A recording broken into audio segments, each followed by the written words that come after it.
At the Kennebec Valley Humane Society, we believe in creating a kinder community by nurturing the bond between animals and humans. Please join me in welcoming some furry friends. Welcome back to Happy Tales at KVHS. I am here today with a wonderful 3-year-old shepherd mix named Scooby.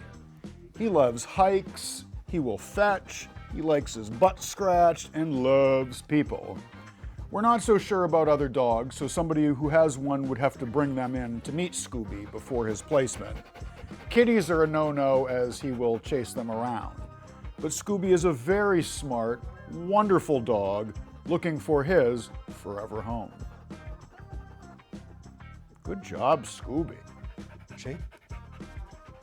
This darling little pitty mix is Bentley. 2.5 years old. He is a rough and tumble boy that needs to be up. Come here. Come here. Bentley needs to be with older children, as you can see. Thank you, Wrangler Robin. He has a rowdy play style, but is very sweet and very smart. He has done well with other kitties, but should probably be the only dog in the house. Bentley is so smart and would like to learn even more. Oh, buddy.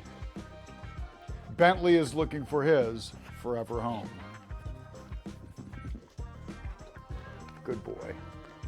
This sweet, social, chatty little fella is Congress. He was a stray and he's estimated to be about 10 years old.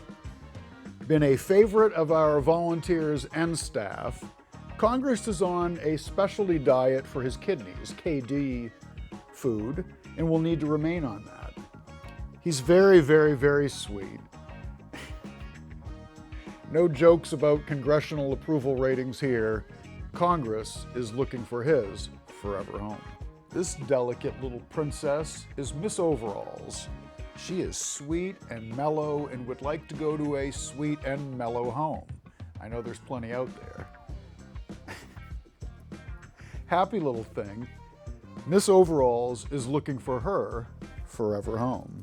This beautiful big girl is Temporal, a 4-year-old bunny rabbit who came to KVHS because her owners could no longer care for her. She's very sweet, loves gentle head scratches, looking for a nice quiet home.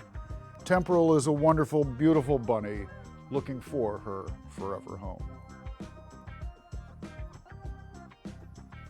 I'm tremendously pleased to be back with our Director of Operations, Stephanie Scott. Stev, welcome. Thank you, Chris. Tell us a little bit about kitten season. We are into kitten season, so... Yes, so kitten season is definitely here. The season tends to range from March, April to about October. If it's a warmer climate, it happens more frequently. All of the female cats can actually reproduce multiple times a year.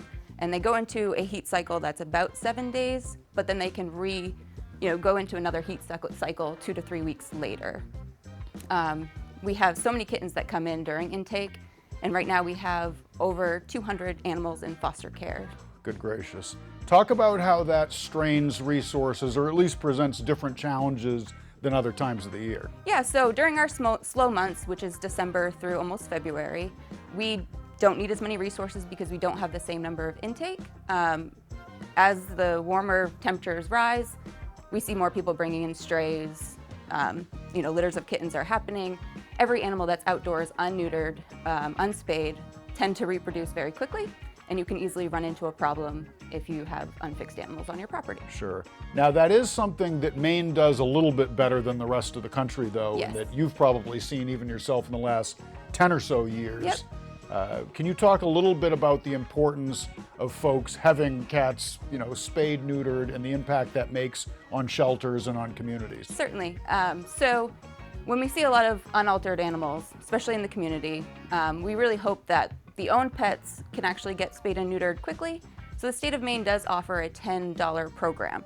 So you can reach out to the state, let them know that you have a cat that needs to be fixed, and they offer you a $10 voucher to get that done. That's terrific. I'm glad that they do that. What are some things that our shelter experiences this time of year with staffing demands that we wouldn't otherwise So during this time of year, we could have, up to 400 animals in our care. So that requires a lot of, teamwork, things like that. So while our staff stays the same throughout the year, there is a higher rise of work that needs to be done during the kitten season and those high intake months. Resources become very thin. We have to start reaching out to our community for donations, and sometimes we even have to buy specific things so we can get through the kitten season, the puppy season. Does it change the needs of volunteer hours? Is this a better time of year for folks to come in to help somehow either defray the costs or mitigate the impact? Yeah, so volunteers and fosters, which are also considered volunteers, are so very important. We have volunteers that come in to help walk dogs, and when we have a large amount of dogs, that takes the staff away from the basic cleaning of the animals. So having more volunteers that can even clean cat kennels or even foster to get some of the animals out of our facility, that is so helpful, and we are always looking for them. Do we ever have folks come in and volunteer to walk the cats? Unfortunately, no. We do have cat socializers that do come in and they can play with cats in the showroom, through their kennel, and just give them a little bit of time one-on-one with a human. Do you think that any of the cats would like to go for walks? There's a few that I think we could put harnesses on to take for a walk, but I think the risk is greater than trying to do that. I hear you. There was a red-haired lady on Chapel Street when I lived there almost 20 years ago who used to walk her cat near Kennebec Savings. They have I'll backpacks. never forget it. They have backpacks you can strap to yourself with little dogs, kittens, what have you. Many of the team has used backpacks to put in small animals. I've seen cats that looked like they didn't want to be out for a walk that have been on the leashes. This cat on Chapel Street was fairly happy and had a loose leash. And Oh, well, that's great. I think some cats, for their first couple of times outdoors, they tend to be fearful. So I starting feel like when they're young. it would have caught on by now if it was really a thing that the cats Absolutely. wanted to do and that it was going to be a good experience Yep. for the people. Yeah, I think by starting off young, you have a better result. So. Not to go down any weird rabbit holes, but I appreciate you letting us know. Well, Absolutely. what else can we know about the opportunities at the new facility that we're going to be going into? The cats, it's certainly going to be a better layout. There's going to be more space. What thought has been given, I guess, to this time of year where there's a lot more than other times a year? Do we have the capacity then to add spaces or to break up existing spaces into more kennel areas, or what Yeah, thought's been put into Chris, that? we do have more kennels than the current facility, which will help. We also are starting to create a vast foster program, which is also helpful. Even if we have the space, they can at least get out of the shelter and live in a home until they get adopted. In this new facility, we do have room to expand. We made sure that we built the building in a way that if we need more kennels in the future, we can do so.